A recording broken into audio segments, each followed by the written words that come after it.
Hey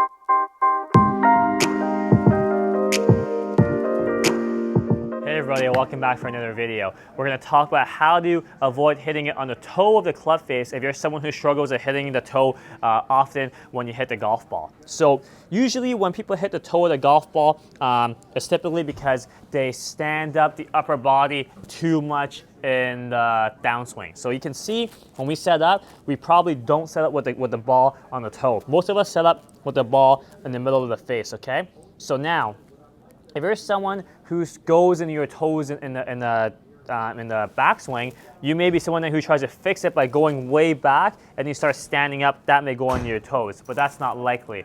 More often than not, people who hit off the toe might have a decent backswing, loading the inside trail side. But from here, as they make the downswing, they start standing the upper body up as they throw their arms at it. You can see if I straighten my arm because I'm pulling my hands down, that pushes my hands and club lower to the ground. I'm probably going to chunk it. So in order to not chunk it, I then stand my upper body up a bit so that I won't chunk it. We can see now that I'm further away from the ball, everything's moved inside the ball, okay? When everything moves inside the ball, now the ball has shifted from the middle of the club face to the toe of the club face. So if I really try to exaggerate this, what I'm going to do is try to make a decent backswing.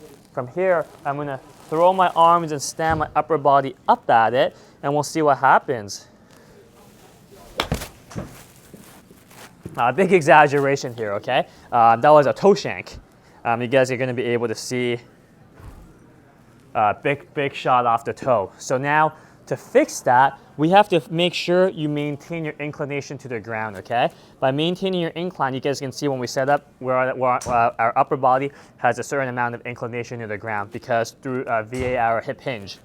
When we make our backswing, we are most likely maintaining that same rough angle, maintaining the inclination, okay? So from here, to maintain inclination, you're gonna have to feel like your chest and lead shoulder stays facing down as your butt stays back. You see that? When I do this, I create so much space that I can return the club to the ball where the setup was. If I lose my inclination, you can see my chest starts facing upwards. That's not the same as keeping my chest down. I'm gonna have to throw my arms at it again and hit it way off the toe. So to do this, we're still gonna make the same backswing, or at least to attempt to, and from here, all we're gonna do is feel like we keep our chest and lead shoulder down as we turn. So let's see what happens here. I'm gonna exaggerate this one.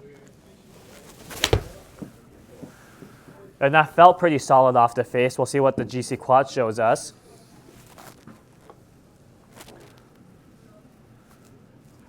That's a little bit less off the toe. I'm gonna see if I can exaggerate just a little bit more for you guys. That actually felt pretty good. So again, I'm gonna really exaggerate from the top, lead shoulder and chest down, so you can see it pushes everything towards the middle more.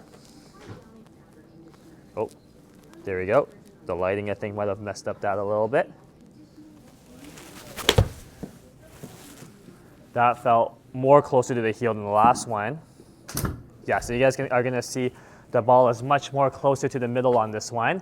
As you guys can see, pretty much bang on the middle. So you guys can see by exaggerating chest and lead shoulder down as a turn, that really ensures that I return the club to the ball where we kind of set up with, because I'm able to maintain the angle of my forward bend with my upper body at setup and try to retain that as I rotate into the ball. So if you're someone who struggles with hitting shots off the toe, be aware of this. Be aware of how your upper body is moving in the downswing, even so in the backswing before you move into the downswing. So any questions, so let me know, leave in the comments below, and we'll catch you guys next time. Thanks for watching, everybody.